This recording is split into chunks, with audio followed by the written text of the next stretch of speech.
Welcome back, everyone. Thanks for joining us today. Get ready for another incredible story.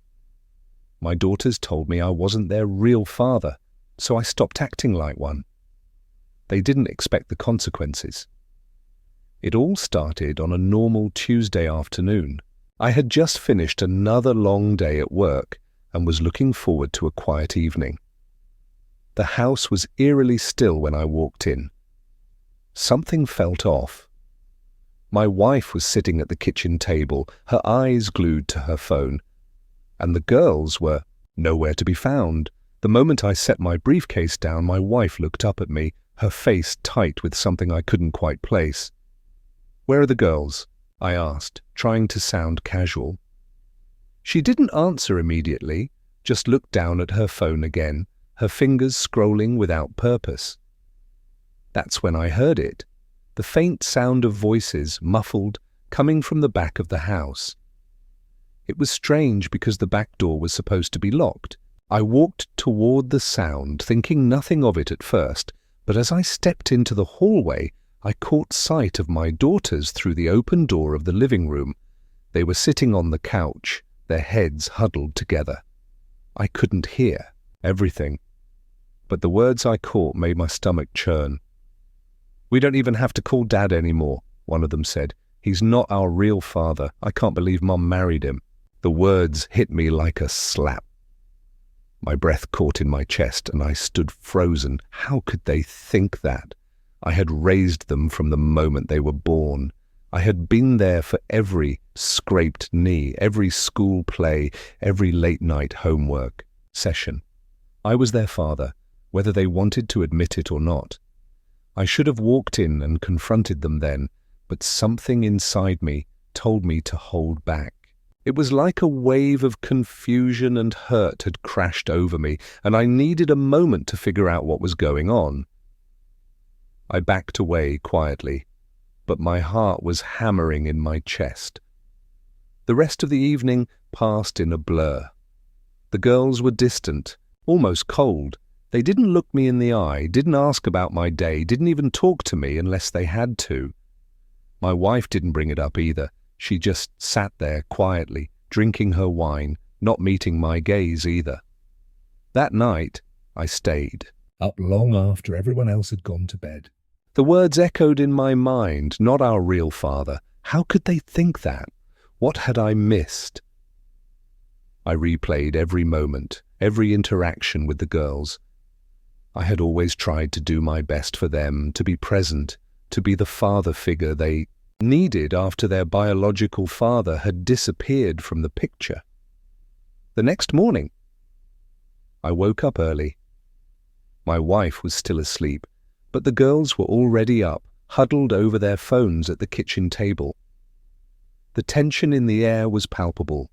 It wasn't like things had been before. There was a coldness between us now that hadn't been there just days ago. I needed answers. But more than that, I needed to understand why they felt this way, so I did something I never thought I would do. I asked them, "Do you two think I'm not your father?" They didn't even look up at me. One of them muttered, "You're not. You never really were." I felt like the air had been knocked out of me. It was like I was hearing it in slow motion, my heart pounding with every word. They didn't even look like they cared that they were shattering me. I stood there, staring at them, trying to process what had just happened. They weren't upset. They weren't crying. They weren't even angry. They had just casually dismissed everything I had ever done for them. "Well," I said, my voice tight, "if that's how you feel, then I guess I'm not going to act like a dad anymore." They didn't respond, their attention fully absorbed by whatever they were reading on their screens. I didn't know if I meant it, or if it was just a gut reaction, but I said it, and the words hung in the air like an ultimatum. I turned around and left the room without waiting for a reply. For the next few days I followed through. I stopped, doing the little things I had always done for them. I didn't make breakfast. I didn't remind them of their responsibilities. I didn't ask them how their day was going or help with their homework. I just stopped. I'm not sure if they noticed at first. They had become so used to me doing everything for them that they probably didn't even realize what had changed. But soon, it became apparent.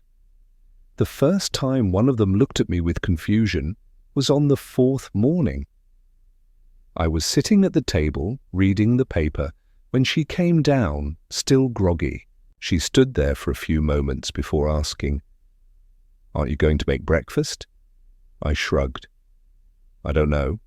You don't really need me to, do you?" She just blinked at me, looking more confused than angry. But the next day, she didn't ask again. By the end of the week, the atmosphere in the house had shifted. It wasn't just the girls who were uneasy, it was my wife too. She noticed the change. She noticed I wasn't picking up the slack anymore, that I wasn't jumping to help when things went wrong. One evening, she asked, "Why are you being like this? Why aren't you taking care of them?" I didn't even look up from the TV. "I'm not their father anymore. They don't want me to be, so why should I pretend?" Her silence spoke volumes. She didn't know how to respond. It wasn't what she had expected, but I wasn't going to apologize, not this time. As the days went on, the girls began to show signs of discomfort.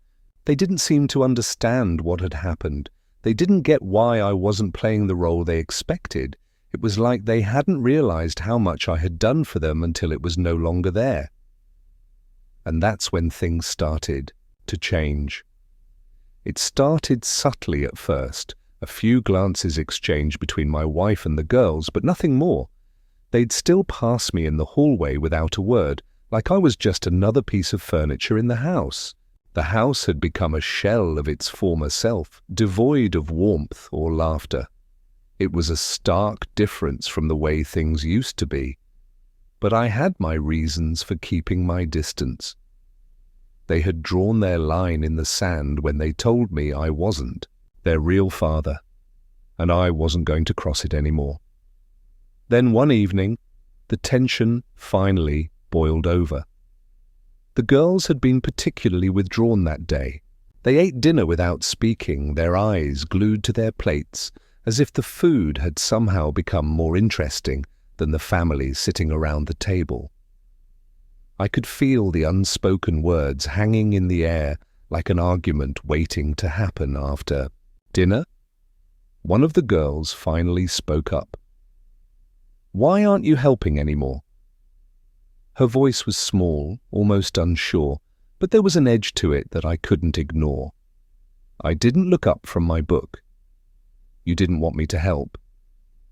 She shook her head, a frown creasing her brow. "That's not what we meant. We didn't think you'd just stop being there for us." "Maybe you should have thought about that before you told me I wasn't your father," I said, my voice cold. The words hit like a punch. Her face twisted in confusion, like she didn't quite understand how things had gotten this far. But we didn't. "Mean it like that? We were just what?" I interrupted. "You were just angry. You didn't think about how it would feel to hear that." "To be dismissed like I'm just some stranger."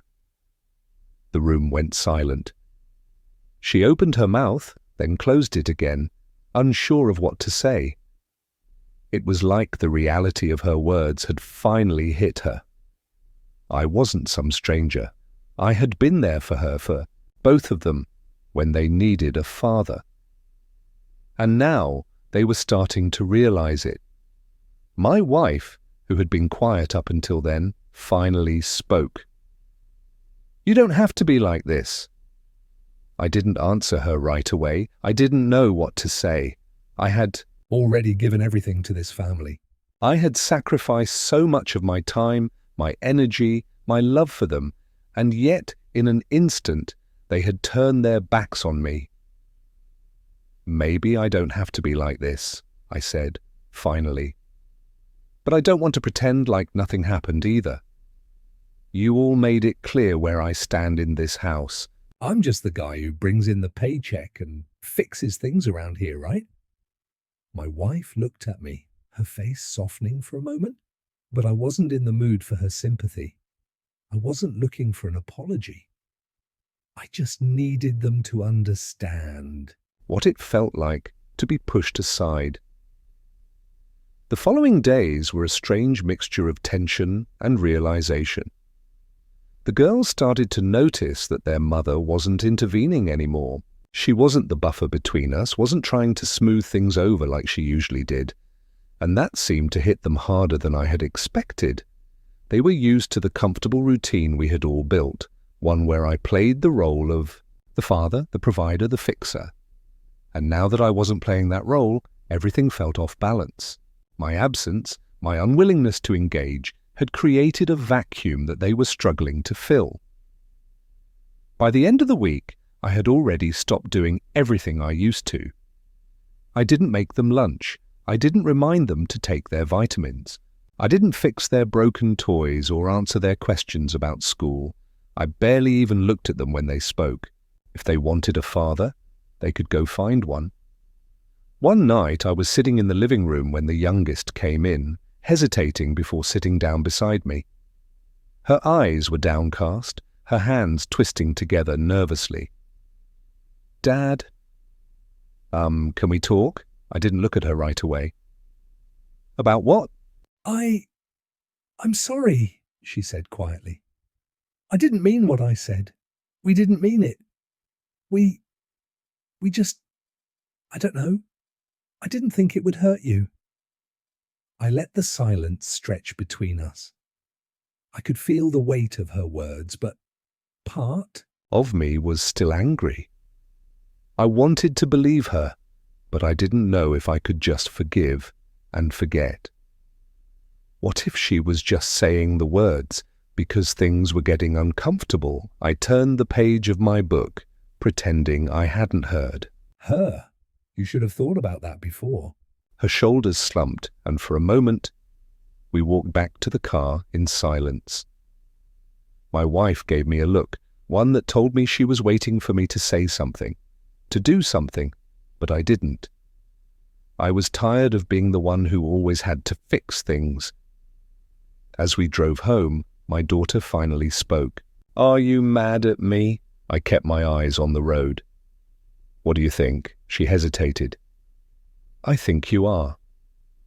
I exhaled sharply, gripping the steering wheel a little tighter. "I think I'm hurt," I corrected. "And I think you don't really understand what you did." Her face fell, and she looked down at her lap. My wife shifted uncomfortably in her seat, but she didn't say anything. When we got home, the other daughter was in the living room, sitting on the couch, flipping through channels without really watching. She glanced up at me as I walked in, her expression unreadable. Something was changing. I could feel it. That night, I heard them whispering in their room. I couldn't make out all of it, but I caught pieces, words like different, feels weird, and I didn't think he'd actually stop caring. That was the moment I realized they were finally starting to get it.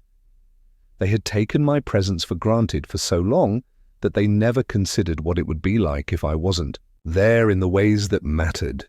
And now that they had a taste of that absence, it was unsettling for them. I wasn't sure what was going to happen next.